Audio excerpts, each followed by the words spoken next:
যাওয়া যাবে না, এখান থেকে শুনতে হবে, তাহলে তো আপনি বিশ্বাস করবেন যে এতদিন ধরে আমি সত্যি কথা বলছি। আচ্ছা দাঁড়াও না, আমাকে আগে শুনতে দাও, তারপর দেখো আমি ওই মেয়ের চুল ধরে যদি আমি বাড়ি ছাড়া না করেছি তাহলে আমার নাম মীরা চৌধুরী না।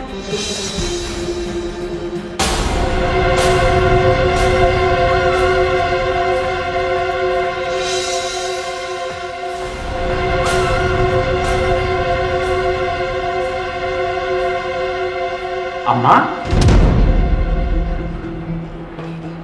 এত সকালে তোমরা এখানে কি করতেছো? তুমি তুমি এখানে? আজি, আমি এখানে মানে ঘুম থেকে সোজা উঠে তো এখানে আসলাম, ভাবলাম একটু কফি খাবো, কিন্তু তোমরা তো দেখি চোরের মধ্যে এখানে মৃত্যুদা। কি করতেছো আম্মা তোমরা এখানে? আম্মা আপনি বিশ্বাস করেন আমি আসলে সত্যি কথা বলছি একদম। আম্মা আমার না এখন মনে হচ্ছে তুমি ঠাকিয়ে আছো, সবসময় খালি উল্টাপাল্টা কথা বলে ফ্যামিলির মধ্যে প্যাঁচ লাগানোর চেষ্টা করো।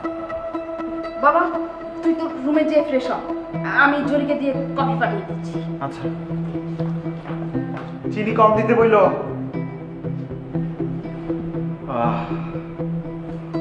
আজকে অনেকদিন পর একদম ফার্স্ট ক্লাস একটা ঘুম হইলো। কফি।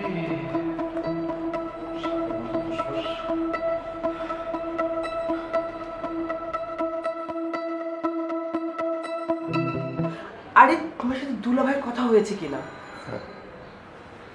শ্যামলী, সম্ভবত বিষয়টা আর আমার এখতিয়ারে নেই। দুলাভাই নিজেই চাচ্ছেন চট্টগ্রামের প্রজেক্টটা ফারিয়া ডিল করুক, কিন্তু আমার বাবা সেটা চান না। মানে বাবা সবসময় কি চেয়ে এসেছেন সেটা কিন্তু তুমি খুব ভালো করে জানো। জানো যে বাবা সবসময় তোমাকে একটা উঁচু স্থানে দেখতে চেয়েছেন। এনিওয়ে, তুমি যদি বলো আমি বাবাকে এখানে ইনভলভ করতে পারি, তাতে লাভ? তোমার ভাগ্নি তখন হালে পানি পাবে, বুঝে যাবে চট্টগ্রামের প্রজেক্ট ডিল করা কতটা ঝামেলার। তার কোনো দরকার হবে না শ্যামলী। এমনিতেই ফারিয়া এই চট্টগ্রামের প্রজেক্টটা সামলাতে পারবে না। কেন? ইবাদত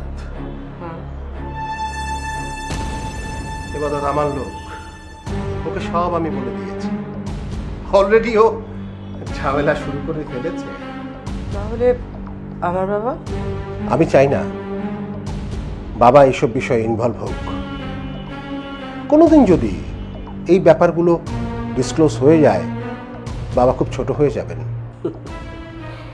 খায়রুল, তুমি বাবাকে যতটা হালকাভাবে নিচ্ছ, বাবা কিন্তু সেটা না।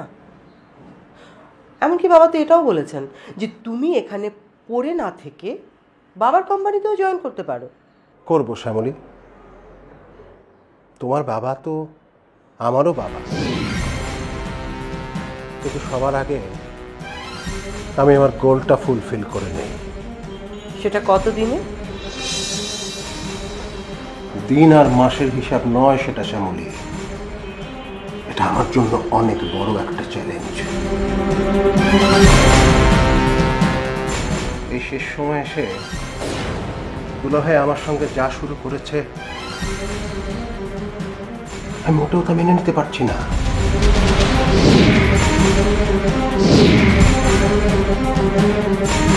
আরেফ রিয়েল এস্টেট কোম্পানি আমি ভেঙে চুরে ধ্বংস করে দেব। শুধু সময়ের অপেক্ষা মাত্র।